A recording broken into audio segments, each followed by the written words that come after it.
کہ اے کافرو، جن بتوں کو تم پوجتے ہو ان کو میں نہیں پوجتا، اور جس اللہ کی میں عبادت کرتا ہوں اس کی تم عبادت نہیں کرتے، اور میں پھر کہتا ہوں کہ جن کی تم پرستش کرتے ہو ان کی میں پرستش کرنے والا نہیں ہوں، اور نہ تم اس کی بندگی کرنے والے معلوم ہوتے ہو جس کی میں بندگی کرتا ہوں،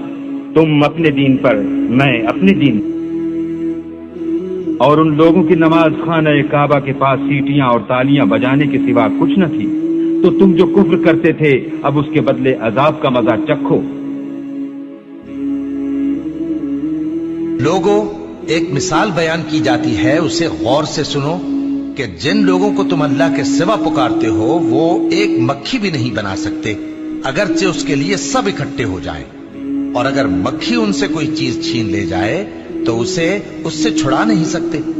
طالب اور مطلوب یعنی عابد اور معبود دونوں گئے گزرے ہیں، ان لوگوں نے اللہ کی قدر جیسی کرنی چاہیے تھی نہیں کی۔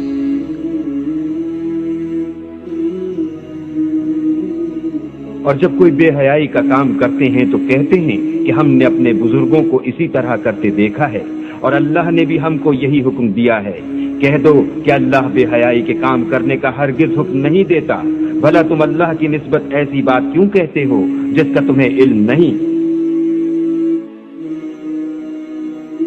اور جن کو تم اللہ کے سوا پکارتے ہو وہ نہ تمہاری ہی مدد کی طاقت رکھتے ہیں اور نہ خود اپنی ہی مدد کر سکتے ہیں، اور اگر تم ان کو سیدھے رستے کی طرف بلاؤ تو سن نہ سکے، اور تم انہیں دیکھتے ہو کہ بظاہر آنکھیں کھولے تمہاری طرف دیکھ رہے ہیں مگر فی الواقع کچھ نہیں دیکھتے۔ یہ بہرے ہیں، گونگے ہیں، اندھے ہیں کہ کسی طرح سیدھے رستے کی طرف لوٹ ہی نہیں سکتے۔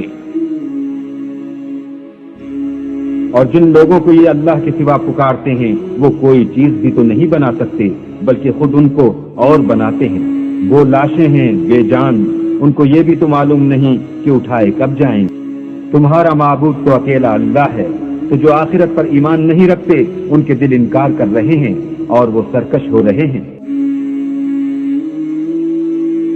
کہو کہ بھلا تم نے ان چیزوں کو دیکھا ہے جن کو تم خدا کے سوا پکارتے ہو، اور ذرا مجھے بھی تو دکھاؤ کہ انہوں نے زمین میں کون سی چیز پیدا کی ہے یا آسمانوں میں ان کی شرکت ہے۔ اگر سچے ہو تو اس سے پہلے کی کوئی کتاب میرے پاس لاؤ، یا علم انبیاء میں سے کچھ منقول چلا آتا ہو تو اسے پیش کرو۔ اور اس شخص سے بڑھ کر کون گمراہ ہو سکتا ہے جو ایسے کو پکارے جو قیامت تک اسے جواب نہ دے سکے اور ان کو ان کے پکارنے ہی کی خبر نہ ہو۔ اور جب لوگ جمع کیے جائیں گے تو وہ ان کے دشمن ہوں گے اور ان کی پرستش سے انکار کریں گے۔